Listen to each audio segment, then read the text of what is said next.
वायु प्रदूषण का संकट दिनों दिन बढ़ता ही जा रहा है। सुप्रीम कोर्ट ने दिल्ली एनसीआर में बढ़ रहे एयर पोल्यूशन पर गंभीर रुख अपनाते हुए दिल्ली सरकार को फटकार लगाई। दरअसल सुप्रीम कोर्ट ने 3 दिनों के भीतर दिल्ली और इससे लगने वाले इलाकों यानी एनसीआर के हिस्सों वाले राज्यों से सफाई मांगी थी और पूछा था कि वो प्रदूषण के खिलाफ क्या कदम उठा रहे हैं।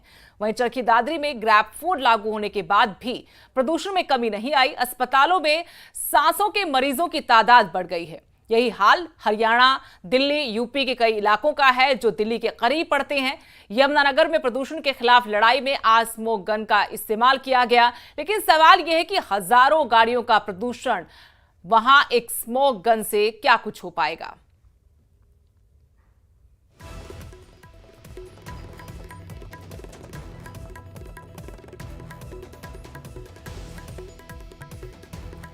सुप्रीम कोर्ट में आज भी प्रदूषण मामले पर सुनवाई हुई। सुप्रीम कोर्ट ने अभी तक की सुनवाई में एक बार फिर दिल्ली सरकार को फटकार लगाई। दिल्ली सरकार से पूछा कि ग्रैप 4 में प्रतिबंधित वाहनों की दिल्ली में एंट्री रोकने के लिए क्या किया जा रहा है। इस मुद्दे पर दिल्ली सरकार ने जो जवाब दिया उससे सुप्रीम कोर्ट असंतुष्ट नजर आया। सुप्रीम कोर्ट ने अपने आदेश में कहा कि हम दिल्ली सरकार के हलफनामे से संतुष्ट नहीं हैं। सुप्रीम कोर्ट में अब अगली सुनवाई सोमवार को होगी।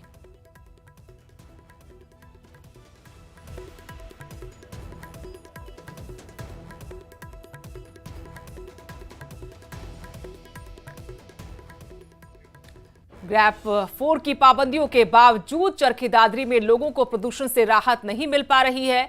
यहां अभी भी AQI 300 के पार बना हुआ है। शुक्रवार को AQI 333 तक पहुंच गया। प्रदूषण का असर लोगों की सेहत पर अब नजर आ रहा है। अस्पतालों में मरीजों की भीड़ दिखाई दे रही है। लोगों को आंखों में जलन और सांस लेने में परेशानियों का सामना करना पड़ रहा है। स्वास्थ्य विभाग की तरफ से लोगों को प्रदूषण से बचाव की जानकारियां भी दी जा रही ताकि लोग बीमारियों से अपना बचाव कर सकें। मौसम को लेके ओपीडी कम से कम 50% के आसपास बढ़ गई है ओपीडी, और ज़्यादातर मरीज सांस के रोगी ज़्यादा आज ओपीडी में आ रहे हैं।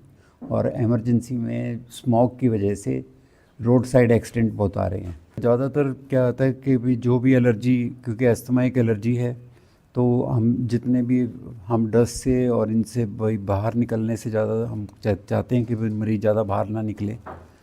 और इस समय एलर्जन की मात्रा भी ज़्यादा होती है हवा में, तो उससे अपना बचाव करें। तो यार यंग पेशेंट ज़्यादा आ रहे हैं इस समय, जो 20 से लेकर 40 के बीच के मरीज ज़्यादा आ रहे हैं।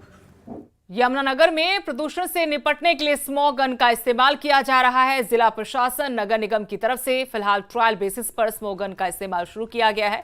स्मोक गन से पानी का छिड़काव कर पेड़ पौधों और दूसरी जगहों पर जमी धूल हटाई जा रही है।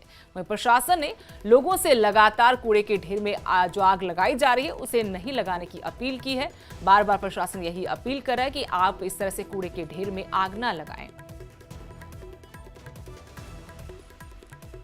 जी बिल्कुल, आज हमने जो एंटी स्मोक गन होता है वो एक क्लाउडटेक कंपनी है, उसके साथ कोलैबोरेशन में हमारे जो रोड्स है, जो मेजर रोड्स हैं, उनमें जो रोड डस्ट होता है उसको सेटल करने के लिए ये truck mounted anti smoke gun जो है हमने चलाया है। इसमें पानी का छिड़काव होता है एक बड़े रेडियस में, और उसके तहत जो डस्ट पार्टिकल्स है PM 2.5, PM 1.0 वगैरह जो भी है, वो डस्ट पार्टिकल्स सेटल हो जाते हैं और एयर पोल्यूशन कम हो जाता है। प्रेजेंटली भी जो यमुनानगर म्युनिसिपल कॉरपोरेशन है उसमें आज AQI कम होके 180 तक आया है।